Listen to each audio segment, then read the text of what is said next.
The discussion that needs to be had, the infamous discussion, so that you can discern between high estrogen versus low estrogen. There are actually distinct things that happen in terms of the penis, how full it is, whether or not it is dry, how sensation is, if it's muted one way or the other between high estrogen and low estrogen. And everybody on TRT needs to know, if you're not running bloods or you're stuck in a snowstorm or you just don't want to deal with the inconvenience of having to constantly go to Quest and look at where estradiol is. If you've looked at bloods just over and over and over again, and you're kind of tired of it, you need to know how to adjust your protocol and which symptoms actually are low estrogen, ultra low estrogen, medium low estrogen, high estrogen, ultra high estrogen, and exactly what comes along with that. In the end, relying on bloods is an intelligent thing. You should get bloods, especially estradiol ultra sensitive. But you also have to know where you are based on the symptoms that you're having. Are you high estrogen?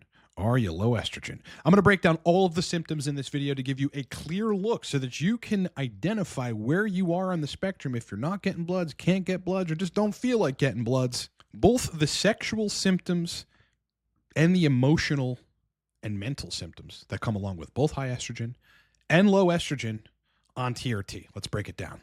All right, before we start the video, look, Cortex Labs is a TRT products company that mainly specializes in coaching as well as digital products aimed to fix sexual dysfunction on TRT. Range of different products. I'll go through them super quick. Number one, source list. Again, access to anything you can think of, including DHT itself. You can get that down in the description of this video. It's a vetted list of anabolics and hormone hacking agents. Mastering Testosterone Cream for Libido and Erections.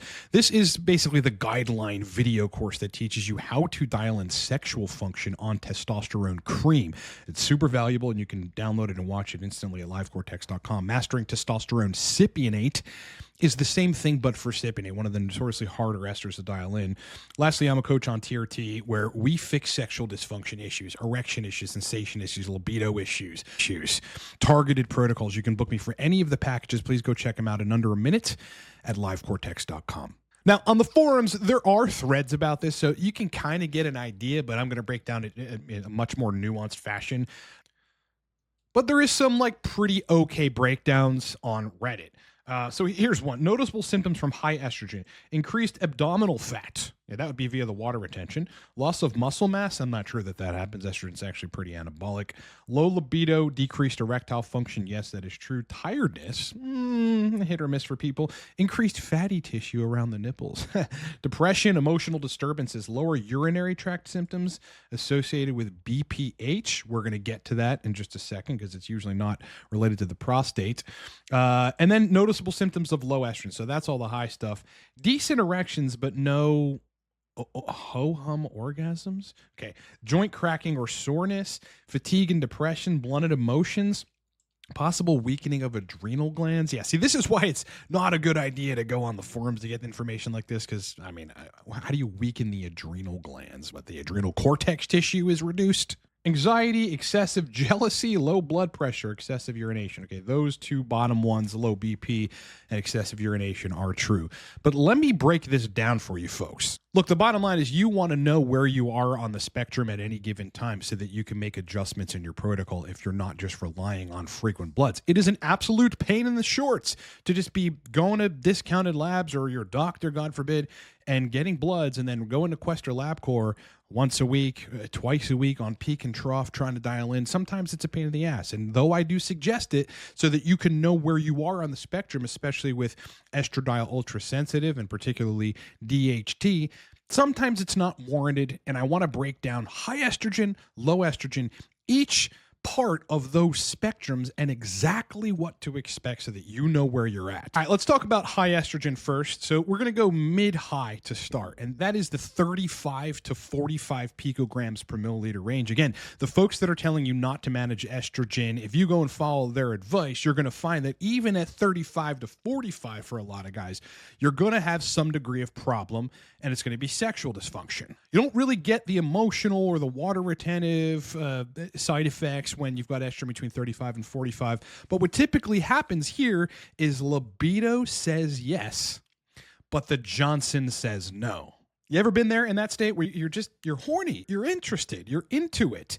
The mental, visceral stuff, like all that is firing, but then you go and engage in the act and you're just having some degree of ED. There's not much else associated with that mid-high range, 35 to 45. You're just going to notice that it isn't perfect. You'll have good enough libido, but the erection quality is just not going to be there. Can you squeeze by with 10 milligrams Cialis before sex? Most of the time. And that'll make you think, hey, I'm kind of close to dialed in. Some people are absolutely okay with that, but it's not great. Like that's not optimal. Are you harming your health with 35, 45 estradiol? No, not really. I really don't see a case in which that's happening, but you're not achieving youthful level sexual function. Okay. So with mid-high estradiol, libido says yes. Johnson says no. And by the way, if you're in that range, 35 to 45, all you need to do is make a micro adjustment to your protocol. Whether it's you're reducing the test dose a little bit, you're bringing a small dose of exogenous DHT in the protocol, get that E2 down a little bit, add more DHT, solves the problem. At 35 to 45, taking an AI would be futile. You're going to crush your estradiol at that point. It is not a good idea. All right, let's talk about high estrogen. That is the 45 picograms per milliliter plus range of serum estradiol sensitive. Now, here's where this is particularly discerning. Like, it is a specific state in terms of sexual function or sexual dysfunction when estrogen's above 45. This is what you get. Trouble staying hard during sex. Okay, that is the number one thing of excessively elevated estradiol, is you might be able to get it up. Like, libido might be intact enough, because it's not great when it's 45 plus, for you to start, you initiate, you think everything's good, you're in it, and then you lose the erection during sex. What happens is the mental visceral libido, that connected dopaminergic side of libido, ceases in the act. That's the predominant driver. Now, of course, elevated estradiol inhibits nitric oxide signaling to an extent, blocks DHT's action on the endothelium and is nitric oxide and erectile quality. But largely, you get E2 overpowering DHT, you get inhibition of dopamine firing in the brain, the throughput from the arcuate nucleus to the hypothalamus through the pituitary, get transient increases in prolactin, even if it doesn't go over range, or maybe it goes, 2, 3 or so points over range. This is part of why your libido ceases on higher estradiol. You end up having to focus extra hard to keep it up or to try to climax. Have you ever been there? Okay, this can happen at lower, but that is a sign of excessively elevated estradiol. When you actually have to do mental stuff in order to stay engaged in sex and to maintain your erection. Listen, erections and like the ability to climax sensation, when everything's good, estrogen in the zone, high DHT, you do not have to focus. You are fully engaged. You are fully in. It is easy. Climaxes are easily achievable, but not to the point where you've got like premature ejac. And importantly, you do not have to focus. When you've got this elevated estradiol 45 plus, you got to like do stuff with your brain to try to, like, you're consciously having to stay hard, and stay engaged in the moment, and your libido is like it's slipping away. The EQ is therefore slipping away. You're having a fucking hard time. All right, so those are the primary sexual things that happen when you've got estradiol 45 or so or above. Emotional stuff, let's talk about that, because we're going to break that down on each of these different sides of the spectrum of low versus high estradiol.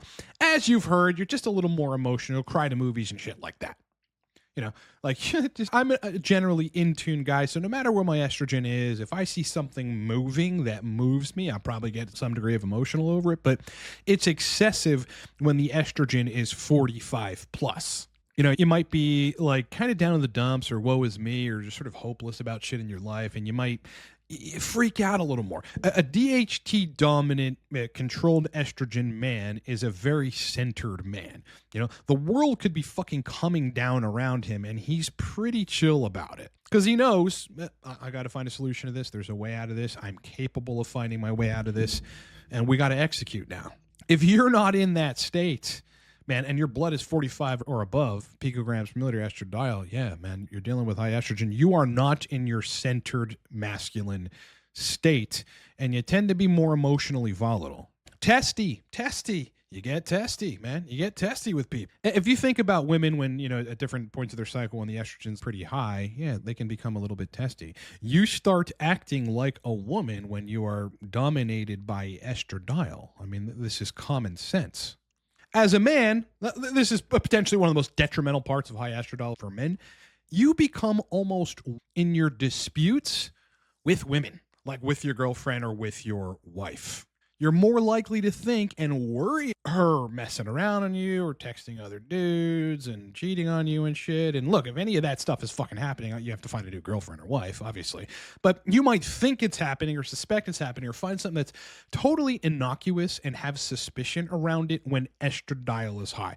You're going to find this in the forums.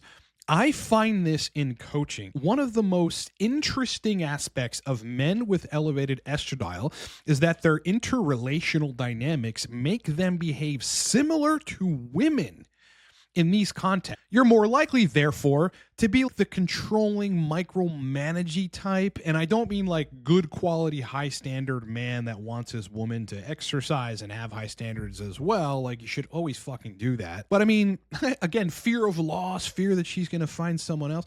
Listen, I'll give it to you on the other side of the spectrum. A DHT dominant centered man does not worry about those things. You know, even if it's a woman he's fully in love with and loves, of course, you don't want those things to happen, but if they do, that's her loss. You know, she moves on, you move on. Hopefully, you've built a great life for yourself that you're just good either way. So if your girl decides to not appreciate you and do something fucking stupid, that is absolutely on her. You go about your mission and go about your business. Will it hurt? Will it suck? Absolutely, right? But you're not just sitting there dominated by fear of loss when you're in a DHT dominant, managed and controlled estrogen state. But if it's wacky, above 45, you're going to be all over the place, very womanly in your disputes with women, and it's just going to be basically filled with insecurities. I mean, think about a confident masculine man. May have a degree of insecurity, but it doesn't come out. They manage it, and largely, they're like a stable rock. Some of the physical things, okay, with high estrogen, 45 plus, higher end blood pressure, you know, unless you're one of those people that just always has a lower end blood pressure like me, your BP is going to go up, man. I mean, you're going to be eating meals, a little bit of salt, you're going to get angry or testy or whatever, and your blood pressure is going to be 145 over 85. It's just going to be above range. When you test it and you have consistently high blood pressure, it's not good for you. It's not good for your heart. It's not good for your arteries. Lots of water retention. Okay, this is where a great degree of the water retention comes in at 45 plus picograms per milliliter of estradiol. I mean, you get fluffiness all around your body. All that subcutaneous water, which normally DHT reduces and controlled estrogen manages so that it's not excessive, you have it. You've got face bloat. You've got belly bloat, like the guy in the forum said. You will have a little bit of extra belly fat. It's water weight, man. You know, it's you're pumping up antidiuretic hormone or arginine vasopressin, which is going to tell you to retain both more sodium and more water. You're probably going to have elevated levels of aldosterone, right? Close to hyperaldosteronism, where you're just retaining too much sodium, and therefore you're retaining a ton of water. This is essentially like moon face. Moon face, you get that estrogen elevated like that, you're looking at moon face territory, and it's not good. If you've ever seen a man on TRT that's got moon face, it's atrocious looking. He's red. His face, his cheeks are like bloated. So those are the signs, both on the sexual function spectrum, the emotional spectrum, and the physical spectrum of elevated estradiol. It is not good. It's not good for your health. It's not good for your mentality, your mindset. It's not good for us as men who have missions that need to get shit done in life because no one else is going to do it. And you think the fucking Easter Bunny's coming to save you? The cavalry's coming? It's up to you, brother. Your life is up to you. You need to be in a state of full control, emotional control, masculine centeredness. Elevated estradiol is going to ruin that. Sexual function, elevated estradiol in all these ways, the muted climax, the muted sensation, the weird libido, the having to focus during sex, the losing of the erection during sex, you know, accordion Johnson, all those things are the signs of elevated estradiol. Let's talk about low estrogen, okay? Because this is important because some of these symptoms overlap, but I actually want to clarify for people how to discern, even if they're overlapping, if it's low versus high estrogen. Let's talk about ultra low. Ultra low, okay. I mean, we're talking about below 15 picograms per milliliter. You've crushed it with an aromatase inhibitor. You're on entirely too low of a dose of testosterone. You're not making enough estrogen. You're not using HCG, and this can give people this ultra low estrogen state in the sex organ. Full-blown ED. You'd be hard-pressed to find a situation in which you have as bad erectile dysfunction as tanked estradiol. I mean, that thing is going to be good for urination and urination only, brother. A loss of sensation, a total numb organ. I mean, we're talking about you feel nothing. It is white. It is lifeless. It does not move to even the most fringe, like, stuff that would turn you on, like fringe pornography. You just don't respond to it. It's numb, lifeless, and you've got full-blown, like, old man with arterial dysfunction, erectile dysfunction. Loss of libido, not a reduction of libido. At least with somewhat elevated estradiol, you still have some libido. Again, that fails at some point, which causes the erectile failure. But with ultra low estrogen, your libido leaves your body. You are not interested in this. Go watch Derek's video on this from NPMD. He talks about, like, in this whole dating scene of his life when he was trying to do pickup and all this stuff, he had, multiple girls that he could go see. He just lost interest in them. Yeah? With excessively low estrogen, you're just not going to have that male drive to want to mate with women, so you will not be interested at all via the loss. It's a severing of mental libido. Let's talk about climaxes. With ultra low estradiol, just mostly via the complete loss of libido and the massive reduction, if not full loss of sensation, you will not be able to climax. Even if by some Cialis-induced miracle you can get it up for sex, you are just not going to be able to finish, right? It's just going to, you're going to have to ultra focus and think about crazy porn that you may have watched and weird situations that you might fantasize about or whatever. That's the only way, if you can get it up. And then climaxing, wow, what a task. What a task with ultra low estrogen. It is going to be so hard. You are going to have to try to induce it. And that's treacherous. It's painstaking and no one should have to go through it. That's what happens on the sexual side with low estrogen. But there's more. With ultra low estrogen, the moisture and fluffiness of the male organ reduces. You ever had that before where it's kind of dry? It's not fluffy. You don't really have girth. Listen, estradiol controls a whole lot of things. And when it's too low, like, the organ is more DHT dominant, which you would think is good. But again, estrogen needs to be in the right spot for balanced sexual function to happen. You get this dryness of the organ that is just not good. When it's in the right place, it's more fluffy. It's more girthy. It seems healthy. There's blood flowing through it. It's warmer. Let's talk about arousal, like from things that might previously have gotten you aroused. Like if you go on any of the porn sites or whatever, like you might get aroused from stuff that's like that you see people engaging in acts. When you have ultra low estradiol, you can't even get aroused from that, man. That's not even going to do it for you.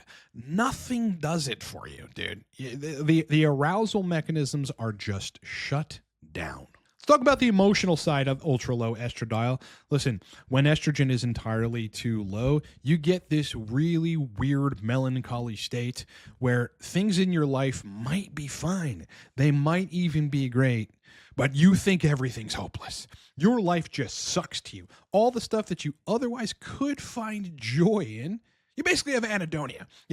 Nothing excites you and turns you on to the point where you're happy. Forget about happiness. Completely out the window when you've got ultra low estradiol. You are depressed even when the conditions of your life are good. If you find yourself in that state, it's usually not high estrogen. Okay, that's one of the distinct things about ultra low estrogen is things could be okay. The world isn't falling apart around you, but you just hate life. Let's talk about the physical aspects of ultra low estrogen. Impossible to retain water. Almost impossible to retain water. I mean, you are going to be urinating out every degree of liquid, whether beer or not beer, because beer reduces antidiuretic hormone and makes you urinate more. Your body wants to kind of clear it from your system. Whether it's water or orange juice, you're not going to be able to hold it. You will be urinating more times than an ultramenopausal woman, who, by the way, urinates excessively because she's got low estrogen, menopause. You're going to dilute, therefore, your blood of electrolytes, devoid yourself of them essentially because you're peeing them out. And that's going to lead to all kind of malaise, fatigue, lightheadedness, weakness in the gym. All right, so there's nothing good about ultra low estradiol. You just don't want to be in that state. Anxiety, this is the last one. You'll see people taking aromatase inhibitors and doing it haphazardly. You got to be really careful with those drugs, and you should be on higher end doses if you're going to even touch an aromatase inhibitor. But in those states or with ultra low estradiol, you get anxiety attacks. I've heard guys come to me that trying to dial in using AIs and stuff, and it's just they're tanking the estrogen too low. Full blown panic attacks. Now they think they have an anxiety disorder and they've got to seek doc for a benzo. You don't. You just got to get the estrogen up, and it will regulate neurotransmitter function to an extent where that won't happen. But yes, ultra low estradiol. That's the last thing. Hardcore, noticeable, problematic anxiety. All right, let's talk about kind of not in the middle, but still E2 low, but not crushed. Like call it 20 or so. I function fine, but there are problems with E2 around 20 or so picograms per milliliter, 18, 17, 15, that range right there. It's okay, but it's not great. There, when E2's low, but not ultra low, you'll have erection quality. You will have nocturnal erections. You're going to have some of the hardest nocturnal erections because you're mostly disproportionately DHT dominant. You're close to the zone, right? But the estrogen's just a little too low. DHT, you'll see in that case and prove to yourself that that's what drives your erections. Completely. You'll have the morning wood, you'll have the nocturnals, you'll have stand-up erections that just stay hard, stay erections, when the E2 is like not super low, but kind of low. The problem with that is, yeah, you can get it up, but sex would be a lot less enjoyable because libido will be muted to some extent. It'll be there, but not fully there. So you have to focus a little more on sex. You might lose an erection during sex because the libido connection just isn't there. Sensation is not as good when E2's in that lukewarm lower end spot, not in your zone. Again, 25, 30 or so. 30 is like a great place to be with estradiol. If all guys could just shoot for 30, and as long as you have high DHT, you just save yourself years of trying to dial in on TRT. You're on that borderline of like struggling to keep the mental visceral side of libido going. So even with E2, it's like 20 or so. Erections will be good, but they might fail during sex because you can't keep it going, right? Like the libido, you just sort of lose interest in the middle of it with that lukewarm sort of lower end estradiol. It's not a bad place to be, okay? Like if you're just there and you're continuing to experiment to try to dial in, you have erections, okay? You can get an erection. That's great. You have nocturnals that's supplying oxygenation and blood to the penis to keep it healthy and prevent fibrosis. This is why you need those nocturnals and you need the morning erections, boys. But it's not the greatest place to be, all right? So that's mid, lukewarm, kind of lower end estradiol, not crushed and not in the sweet spot. Therefore, let's talk about the sweet spot. Sweet spot estradiol, again, 20 to 35, you're going to have to find your zone within that zone. Honestly, if everyone could shoot for 30, 25 to 27, manage your protocol so that you end up there. I promise you, as long as you have high DHT and functional testes, you will have the best experience of your life in terms of sexual function. It will be easy to climax. Erections for sex are great. You'll have on-demand erections, psychogenic erections. This is another thing that with high estrogen and with ultra-low estrogen, psychogenic erections go away. You can't induce an erection by thinking about something or seeing something you're interested in just from your mind. It just goes away. But when you're in the sweet spot, those are easy. Erections for penetrative sex. You don't need even 5 milligrams of Cialis for it. It's a great add-on for additional rigidity, but you don't require it. You are DHT dominant in this sweet spot, okay? Not excessively. Estrogen's in the zone. But again, you're a centered, clear, confident, masculine dude. You don't start thinking weird shit about your girl. We don't even argue with you. You'd rather just not even argue. Everybody says what they have to say. Great. Let's take some time to think about it and let's fucking move on. There's no sense in sitting here arguing about something and making things fucking worse and saying shit to each other that, is going to cause resentment down the line. You just have the foresight to know better. You're centered. Climax. When estrogen in the sweet spot with high enough DHT feels great. You don't have to focus. You don't have to try hard. All right? It's not like you prematurely ejac, but it might, 10 minutes or something, like enough time to make sure she climaxes, and then you're good. And then you could just, go to town. You retain the perfect amount of water, right? The sodium, the aldosterone, right? The salt retentive hormone that's secreting from up north, hypothalamus pituitary area, antidiuretic hormone levels, ADH, arginine vasopressin, in perfect ranges. So that your body just naturally deals with serum electrolytes and plasma, water, perfectly. You're not water retentive. You're not having moon face. Your body is lean if your calories are in check. You look good at the gym. You're vascular. It's the perfect place to be. All right, so that's the spectrum breakdown of what it is to have high estrogen versus low estrogen. And it's important to make those distinctions on like the dry organ, when it's dry versus fluffy. Dry equals a little low estradiol, fluffier, good estradiol. Understanding that, if you've got ED of some type, but the libido is like there, but then it might sever during sex or something, that's usually high estrogen. Understanding that on the lower side of the spectrum, that's really where the libido and stuff just goes away. The numbness is there very dominantly, and it is impossible to climax. You need to know these things. I do suggest you get bloods, but knowing the spectrum and those specific things that happen with high estrogen versus low estrogen, that is critically important. All right, as I said at the beginning, look, I'm going to give you guys some discounts, actually. 20% off of the source list. The code is 20 now. 20 now. I'll flash it on the screen for you. 20 now all together, one word.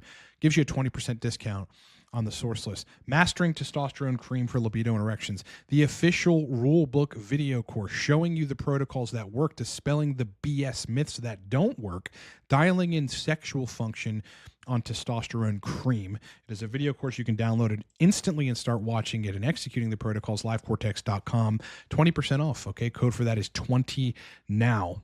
Coaching, I'm going to give you a discount for that as well. I'm going to run it for a couple days and announce that to people right now. 30% off every package except for the single session call. The single session call is regular price because it's on the cheap brand. 3-month, 6-month packages. These are 30% off right now. The code for that is 30 now. Listen, if you want to book me and resolve longstanding erection, libido, sensation, climax issues on androgens, I'm the guy to do it. I have been doing this for years. This is all I do. It's not even just 99% of the coaching stuff that comes through is sexual dysfunction. It's 100%. Everybody that comes through here is on TRT, having a rough time dialing, and maybe they got some weird histories, 5-alpha reductase inhibitors or otherwise, need to switch esters, been on cypionate for a while, listening to stuff on the internet. I dial people in terms of sexual function on TRT, and you can book me for any of the packages. 30% off right now. Code is 30 now, livecortex.com. We are on the fact-finding call as soon as that day or the next day, and then, brother, we hit the ground running and begin. All right, gentlemen, it has been an absolute pleasure hanging out with you. Hope you're having a great day recovering from the snowstorm if you're on the Northeast or the mid, sort of those, what is it? I think some of those southern states actually got snow, which is bizarre for them. Anyway, Godspeed in recovery. It's been a giant inconvenience, and we're all getting through it. Like the video. It makes a huge difference. Please like the video. It really does change the way that YouTube sends our content out through the algorithm. Otherwise, if you're new here, sub to the channel, bro. I'd love to have you on board. We do live streams every weekend. We are a community of people that are discussing the science and the strategy of dialing in sexual function and otherwise on TRT. Love to have you on board. Otherwise, kick ass, rock on. Enjoy the rest of your day, and I'll talk to you boys on the next one.